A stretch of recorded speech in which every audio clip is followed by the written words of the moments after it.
కీర్తన గారు, జనసేన రాష్ట్ర అధికార ప్రతినిధి. నమస్తే కీర్తన గారు. నమస్తే సార్. కీర్తన గారు, ప్రభుత్వం ఏర్పడింది, వాలంటీర్ల విషయంలో ఏ రకమైనటువంటి స్టాండ్ కూటమి తీసుకోబోతుంది? మీ కూటమిలో ఉన్నటువంటి టీడీపీ అధికార ప్రతినిధి మాట్లాడినప్పుడు మాత్రం ఖచ్చితంగా కూడా ఒక డెసిషన్ తీసుకుంటాము, కూటమి నేతలంతా చర్చించి అంటున్నారు. అసలు జనసేన అభిప్రాయం ఏంటి? రిజైన్ చేసినటువంటి వాలంటీర్లను తిరిగి తీసుకునే ఉద్దేశం ఉందా లేదా? ముందుగా మీకు అలాగే వీక్షకులకి ప్యానెల్ ఉన్న పెద్దలకి అందరికీ నా నమస్కారం sir. As of you know, మీరందరూ గమనించారు గత 5 ఏళ్లుగా వాలంటీర్ వ్యవస్థని ఎలా వైసీపీ ప్రభుత్వం వాడుకుందో, వాళ్ళ శ్రమను ఎలా దోపిడీ చేసిందో మీరు గమనించున్నారు. అండ్ యావత్ ప్రజానికం గుర్తించి ఉన్నారు. వాళ్ళ జస్ట్ సేవ అని చెప్పి, వాళ్ళకి రత్నాలు అని చెప్పి కొన్ని అవార్డ్స్ ఇచ్చి, అవార్డులకు మాత్రమే పరిమితం చేసి వాళ్ళకి గౌరవ వేతనం కింద 5,000 ఇస్తున్నట్టు చూపించుకొని మినిమం వేజెస్ యాక్ట్ కింద కూడా వాళ్ళకి శాలరీస్ పే చేయకుండా వాళ్ళకి శ్రమను దోపిడీ చేసిన ప్రభుత్వం వైసీపీ. సో అలాంటి వైసీపీ ప్రభుత్వం మీద వాళ్ళు తిరగబడి వాళ్ళు బయటకు వచ్చారంటే ఒక అర్థం ఉండాలి. కానీ కేవలం ఎన్డీఏ పైన బురద జల్లే ప్రయత్నం కోసం బలవంతంగా వాళ్ళ చేత రాజీనామాలు చేయించి, ఎవరైతే పెన్షన్ తీసుకుంటున్నారు వయసు అయిపోయిన వాళ్ళు, ముసలి వాళ్ళు, దివ్యాంగులు ఇబ్బంది పెట్టేలాగా ఒక కార్యాచరణ రూపు చేసి ఈ తొక్కలో స్ట్రాటజీ చేస్తుంటారు.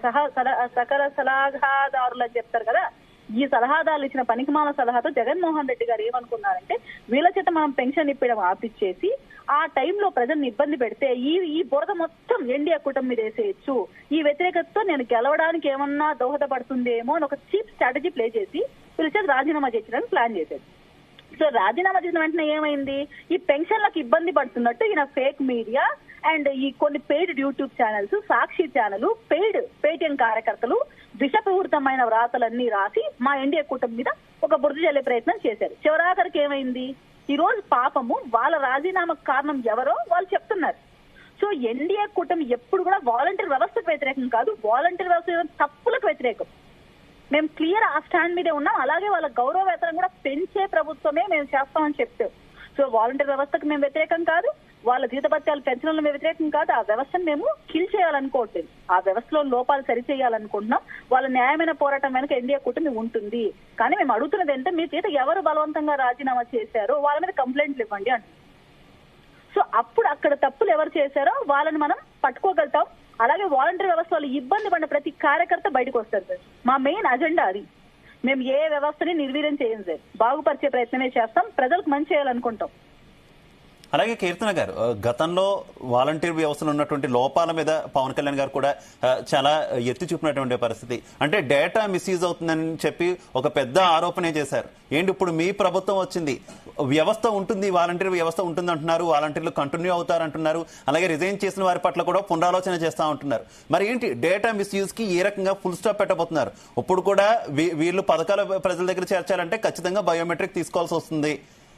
మరి అలాంటి వాటికి ఆల్టర్నేటివ్ ఏం చూపించబోతున్నారు? సార్ అది ఆరోపణ కాదు, వాస్తవాలతోనే మేము మాట్లాడాము. మా చిత్తూరు జిల్లాలోనే నేను స్థానికంగా ఉండే చోటే 30,000 మహిళా కేసులు మిస్ అయ్యాయి. సో దాని మీద ఏ ఎంక్వైరీ జరగలేదు సార్. ఇంతవరకు ఆ మహిళల్ని పట్టుకున్న దాఖలా లేవు. క్రైమ్ రేట్ లో కూడా ఏపీ ముందంచెలో ఉంది, మనం అందరం చూసాం దాన్ని.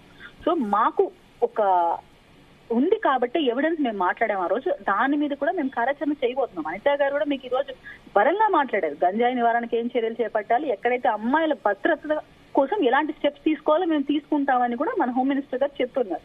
సో మేము దాని ప్రకారమే ప్లాన్ చేసుకుంటూ వెళ్తున్నాం. సో ఒకే రోజు ఒకే నిమిషాన్ని అన్ని మారవు కాబట్టి it's take a time process.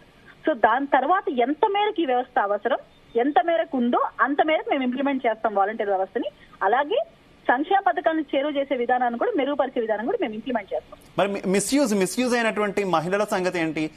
ఖచ్చితంగా కూడా తీసుకురావాలి. అలాగే సుగాలి ప్రీతికి కూడా న్యాయం చేయాలి అనేటటువంటి డిమాండ్లు ఎక్కువగా వినిపిస్తున్నాయి. ఈ ప్రభుత్వంలో ఖచ్చితంగా జరుగుతుందా? సుగాలి ప్రీతికి న్యాయం జరుగుతుందా? అలాగే మిస్ అయినటువంటి ప్రతి మహిళను వెనక రప్పించే ప్రయత్నం చేస్తుందా అండి?